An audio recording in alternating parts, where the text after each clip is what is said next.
And this huge arena is one giant cauldron of sound as Dwight Davison of America is the first to appear in the ring. And now, Tony Sibson, as he emerges from his dressing room into this hall, will hit a great wall of sound.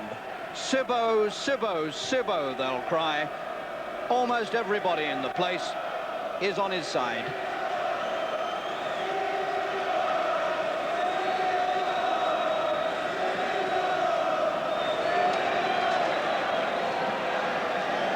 Sibson comes into the ring, and the wisdom of taking this fight out of the capital and bringing it into the provinces where Sibson comes from can be heard now from every corner of this arena. This is really a most spine-tingling occasion, and quite what effect it's having on the American Davison, I can't imagine. The Mexican referee, Jesus Torres, calls them together, and as they come together, it's instantly noticeable how tall Davison is over Sibson, and they try to have a little scuffle. And also one notices a distinct swelling and bump under the left eye of the American, picked up in training in this country. Quite a distinct mark under Davison's left eye, and Sibson won't have failed to notice that.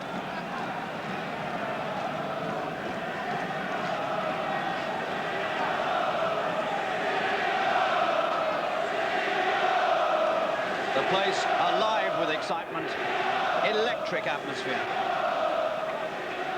Final eliminator for the middleweight championship of the world.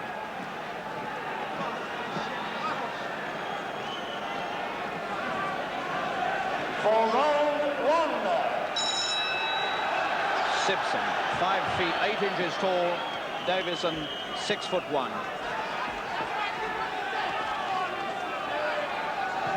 And if you've got to pick 2 punches out, then you look for the left hook of Sibson and the right hand of Davison.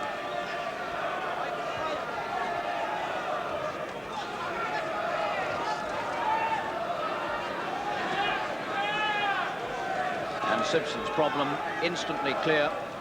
He has to find a way inside.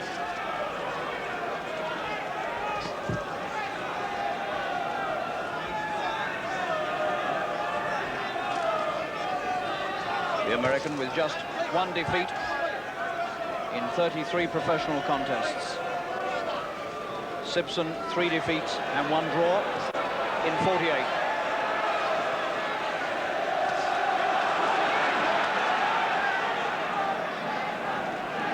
In you go, in you go!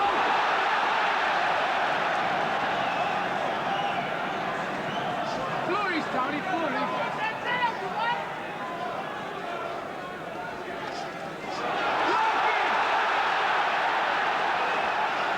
Sibson gets going, he looks twice as dangerous and aggressive as the American.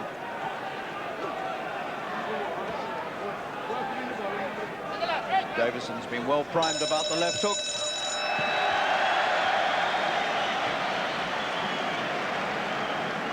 And so we have a close opening round. 23-year-old Tony Sibson, who's just 1 ounce lighter in this fight than his American opponent. Second bout, round 2.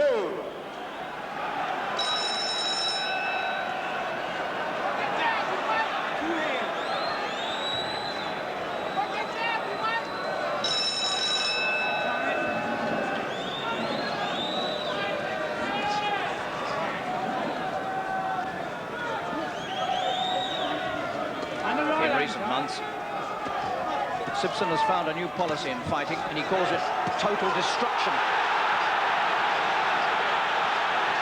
And destruction is what he's seeking here at the start of this second round against this cool, lazy-looking American.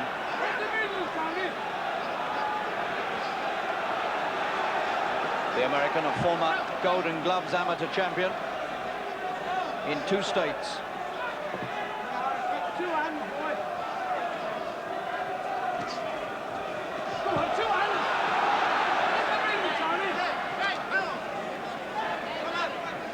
Davison looks almost unconcerned. The atmosphere of the place clearly hasn't got to him.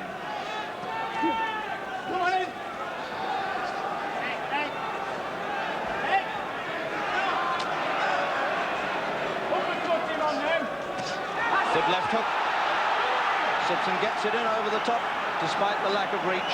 He's fast to get inside, and he slips inside the guard of Davison.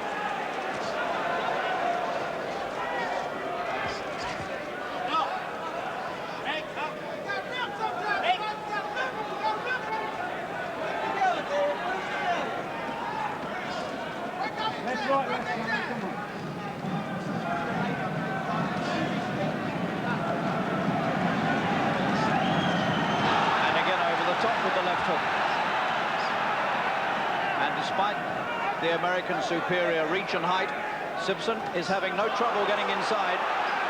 The American's not keeping him out and doesn't seem to be caring about it either, which is strange. He seems quite content to let Sibson come inside. And again he gets caught by the left hook. These are not the tactics one would expect from the American.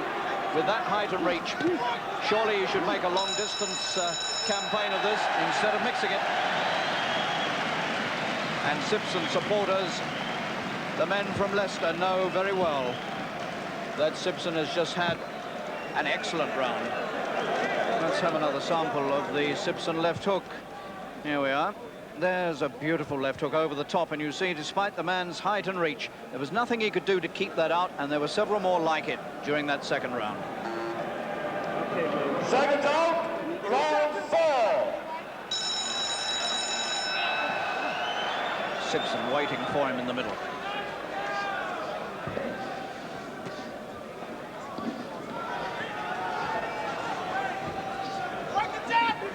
Eliminator, who used to hold this title, of course, that Hagler now holds. Hagler took it from Minter. Minter, the former world middleweight champion, sitting ringside, working for BBC Radio. Jim Watt, the former lightweight champion of the world. Maurice Hope, the former light middleweight champion. And Cornelius Boza Edwards, the former junior lightweight champion of the world. All of them here ringside. And Dave Boy Green, who, of course, fought for the world welterweight title. So, an all-star ringside crowd.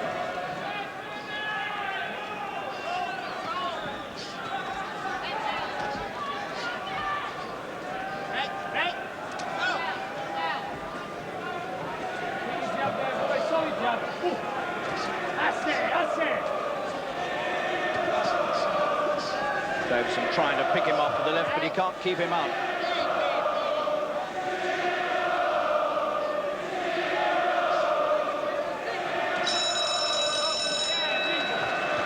And the American smiles at Sibson as they part company. Ken Squires, Sibson's trainer, working on him in the corner.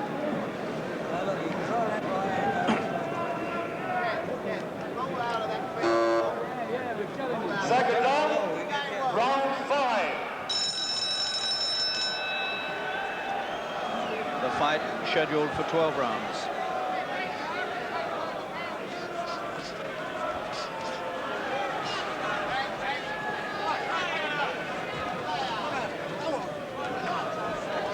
The referee beginning to lose little patience with Davison's holding.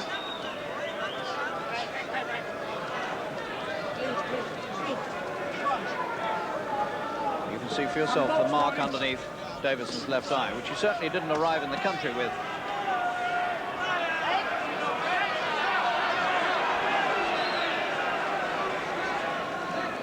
Box, Danny, box.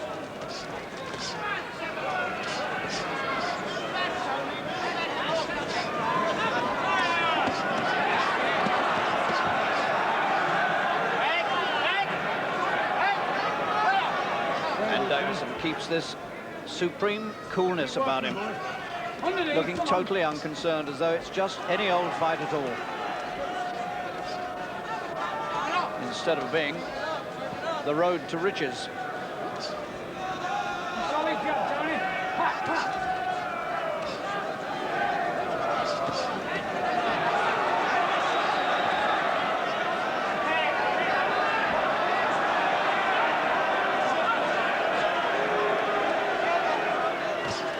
And a good left dug down into the stomach of Sibson as Sibson walked in. Underneath, lovely, Tony, beautiful. Beautiful, lovely, up you go, up the middle. Davison finding the range with the left hand now a little better. Beginning to slash those long arms across, and for the first time in this fight, looking as though he might be a real threat. Suddenly warming to his task, waking up, coming out of the lethargy. And again, good left and right to Sibson's head. And for the first time, the fight doesn't quite look so one-sided.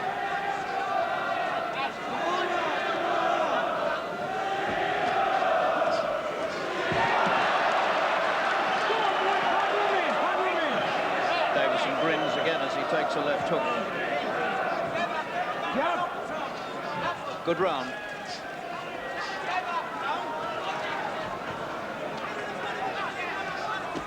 Sibson's attacked hard in this round, but he hasn't had it all his own way, not by a long way.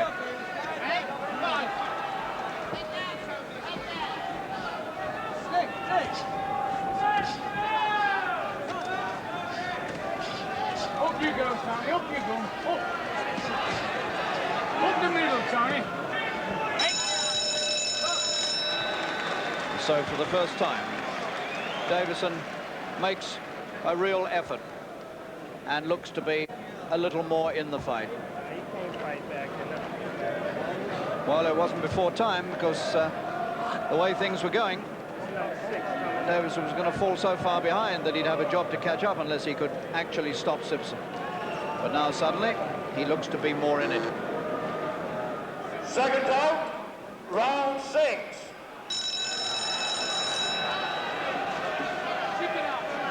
And again, the American very, very slow to come out to the center.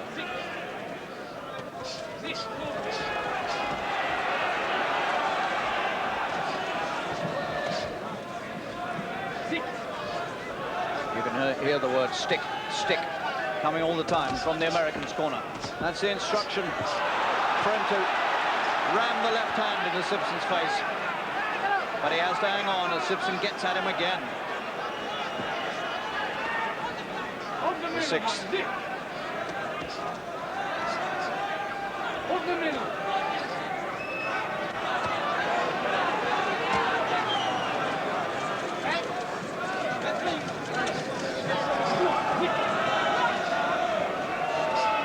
In the body, in the belly. In the belly. Come on, Tony, come on.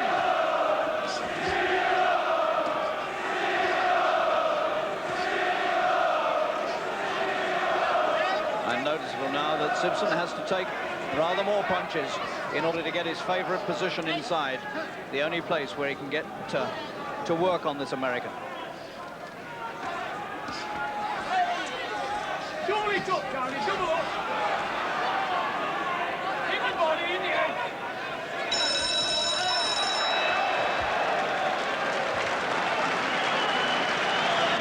Sibson strides back to his corner, looking well satisfied with the way things are going, and clearly must have a bit of a lead.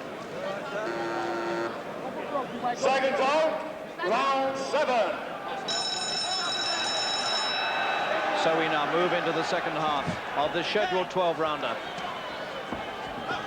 And it's becoming a very interesting encounter now indeed, as Davison comes a little more into it and looks a little more dangerous.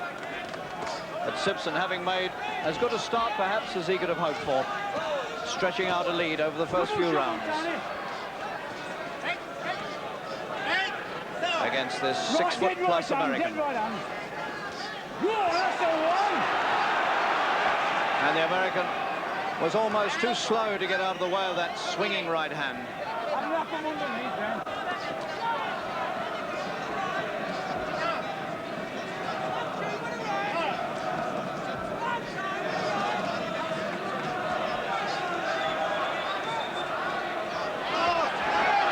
And they're hooked up.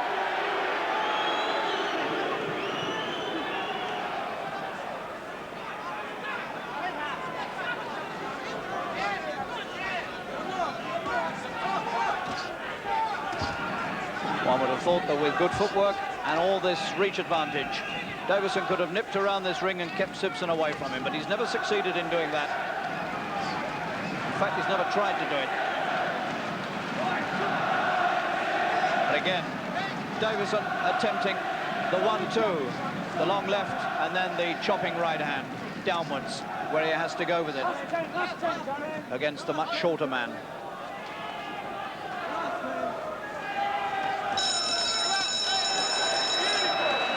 And again, it's Sibson who's belting away at the bell.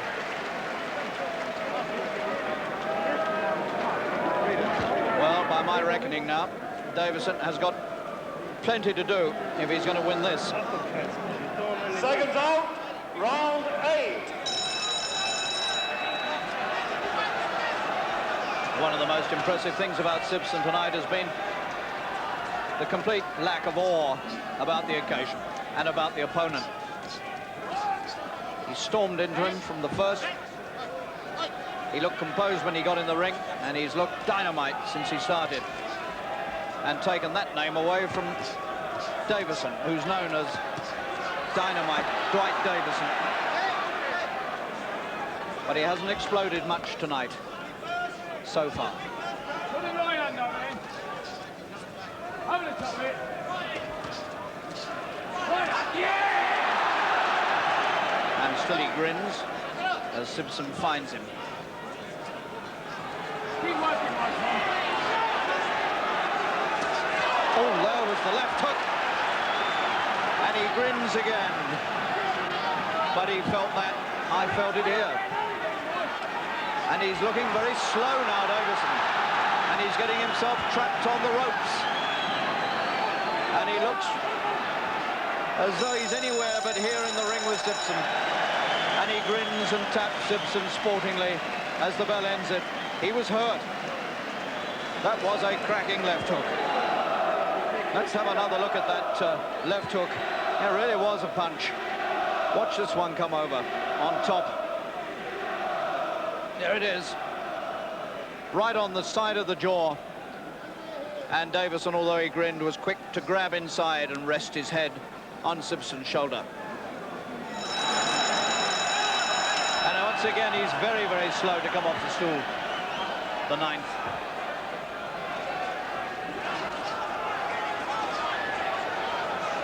He's hardly ever come alive. And one wonders what might happen to him if Sibson finds him again with a left hook like the last one. Keep boxing well.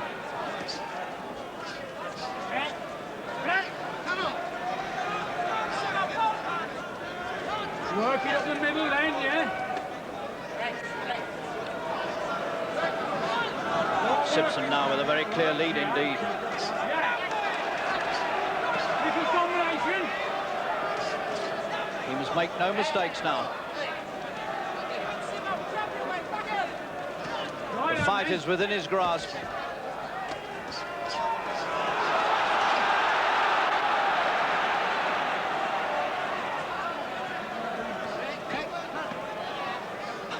And Sibson gives Davison a playful pat on the rump.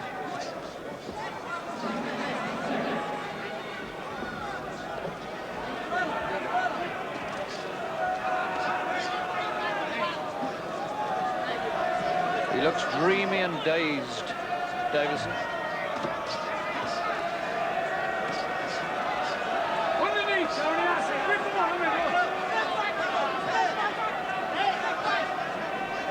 1, 2, 3, over the top. Left, right, left. And again, the left hook, not quite as good, but it gets in over the top. Left, right, left. And Sibson's strength is pushing this man all round the ring. And he keeps winding up with his back to the ropes, where Sibson is at his most dangerous.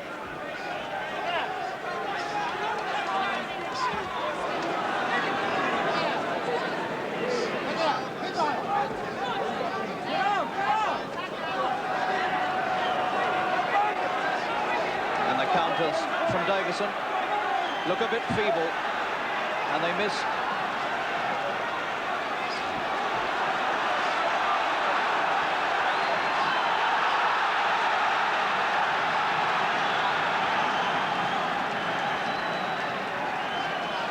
really is one of the fiercest and most determined assaults any British fighter has made in a big fight for some time. This is sheer unbridled aggression from Tony Sibson of Leicester, carrying everything before him.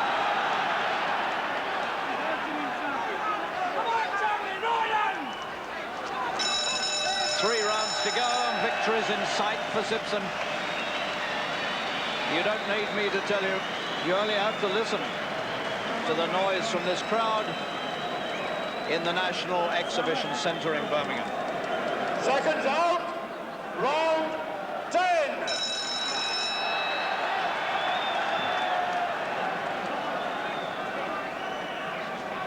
It's just a question now of whether Davison has something left with which to salvage the fight.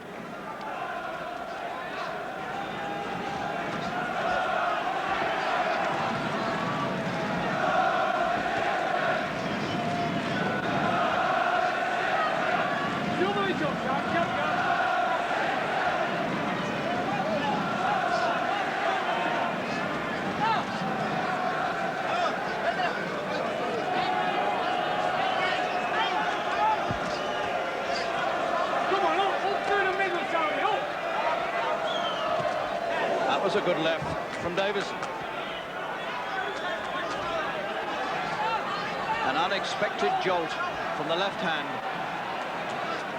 I heard it thud on Sibson's head from here.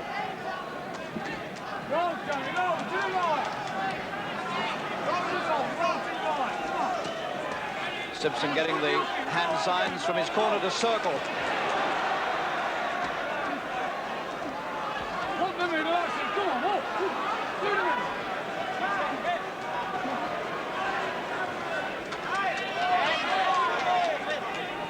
And the fact that Sibson is 5 inches shorter has been just as much to the disadvantage of Davison as it has been to Sibson. Because Davison has found trouble finding this man who's bobbing about in front of him, 5 inches below him.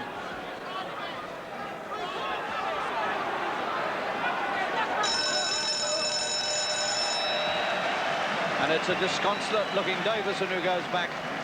And that's a fairly happy corner where Sibson returns. Right, we've got a 2-round fight to go now. Seconds out, round 11. 6 minutes of boxing left. 6 minutes, which Sibson now has to negotiate for a chance to get at Marvin Hagler for the world title.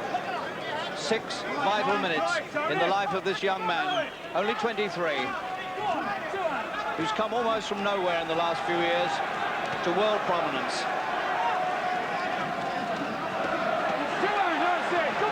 And handling the #1 contender for the title as though he was a rag doll in front of him.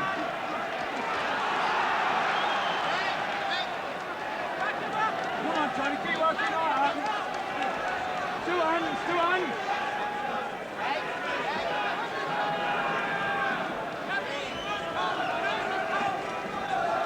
Hit him in the body, come on.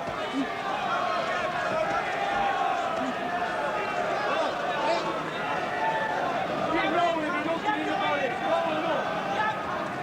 Yeah, double shuffle.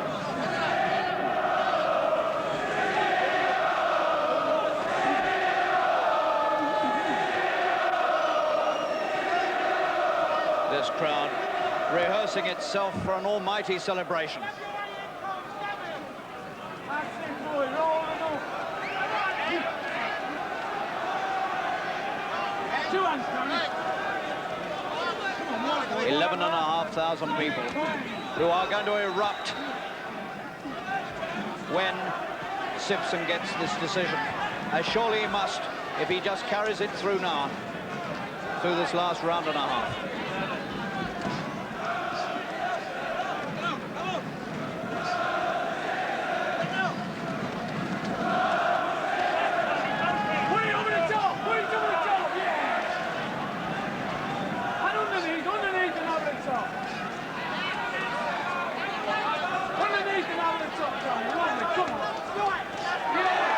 What a thundering right hand to produce at this stage. And Davison drops forward into the clinch again. Back it in again, right hand, come on.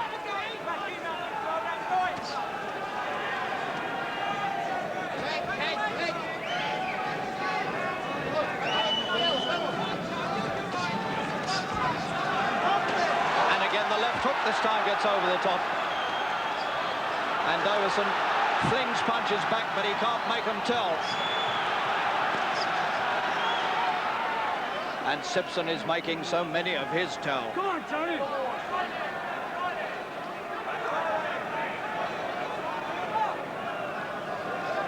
A right hand, Tony.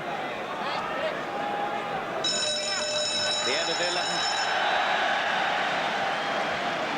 And people already in this crowd are beginning to sense an extraordinary occasion.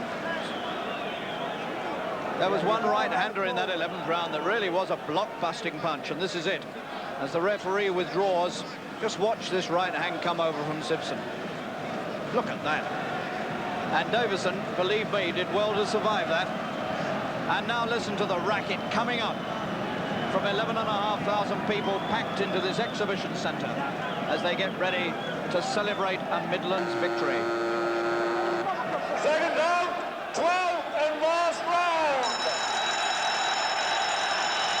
3 minutes between Sibson and a crack at the world title.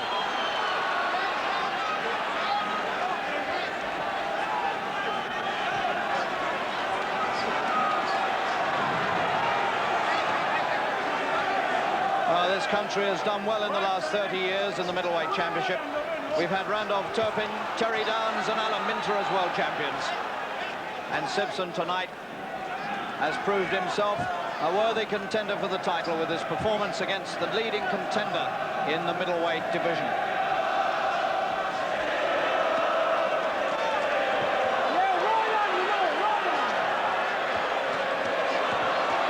And Davison now throws everything to the winds and comes out fighting as he must. Desperate last round effort. Nothing left for Davison now except the hope to land a lucky punch. And he looks to me as if he can hardly lift his arms at times. Now then, Sibson doesn't want to get careless. He doesn't want to walk onto one. The fight is within his grasp. All he has to do is get to the bell.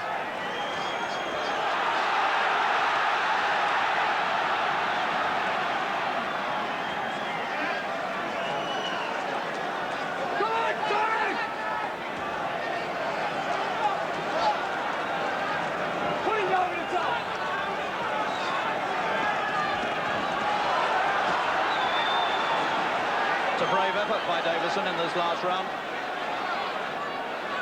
Maybe his corner will think he should have produced it all earlier.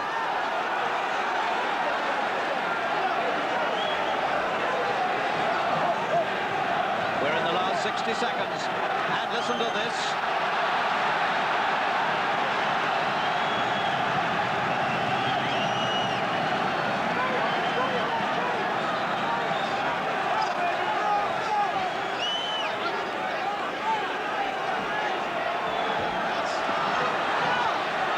Good right from Davison, still dangerous.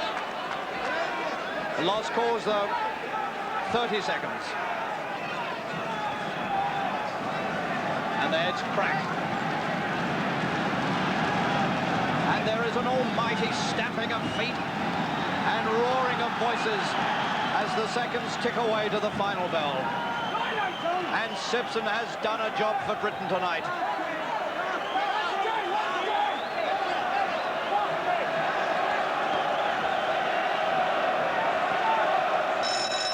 The final bell, and Davison knows very well who's won it, and so do 11,500 people here. Sibson has put on an extraordinary, aggressive, bull-rushing fight. He never gave the man a chance. He overwhelmed him with strength and utter determination to fight himself towards a shot at the World Middleweight Championship.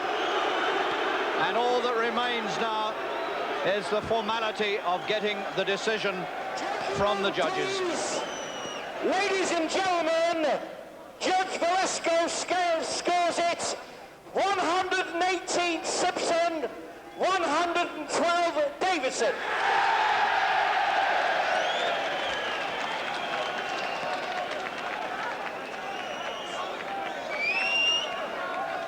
Judge Matty scores it Sibson, 119, Davison, 140. Judge Deswell scores it Sibson, 120, Davison, 112. Sibson is the winner. Tony Sibson is an overwhelming winner on all three judges' cards, and in fact, one judge didn't make him lose a single round. Look at these scenes here at the National Exhibition Centre in Birmingham, acclaiming a truly remarkable win by Sibson against the #1 contender for the world title. The whole place erupting with excitement at a famous British victory. Tony, what about those scenes at the end? That was really something there, wasn't it? Yeah, it was hard work tonight, believe me. But I just didn't want to make any mistakes. Being in my backyard sort of thing, it meant so much for me to make no mistakes and to win the fight. Maybe that restricted my boxing ability a bit because I was maybe swung a couple in the later rounds, but I was very tense and aware of all the people. It was, you know... You were tense? I felt very tense, and Dwight Davison, believe me, he every shot told what he threw, you know. He was looking for my chin all the time. I was aware of that, and maybe sometimes too aware, but I don't know. I was sort of pleased I got over it the way I did. Now, you've got to forget this one and think about Marvin Hagler. Yeah. What do you feel about that? I believe I'd have not an easier task, don't get me wrong, but Marvin Hagler, he comes in and he's a busy fighter and he comes into you. And I could throw short punches and solid jabs into him. I know I could because I've sparred with the same sort of people. He might suit your style better than this fella. Dwight Davison was very long and he could just lean back and leave you a mile away and come straight back and throw his own punches. When Hagler fought Alan Minter, were you there? Did you see that fight? I did see it, yeah. What did you think of Hagler that night? I thought it was great. I was no excuses. He was fantastic. You know, it was so short and sharp. Let me just have a quick word with Sam Burns, your manager, because we hear from America that Hagler's saying he doesn't want to come back to this country. Well, you know, boxers and managers don't always agree. But our forecast says, irrespective of what he says, if we don't get Hagler here, we're going to America for Hagler, because this is one guy that will take care of Mr. Hagler. If he wants to have a fight, he'll know what it's all about. What do you say to that, Tony? I've got to agree, else he'll sack me.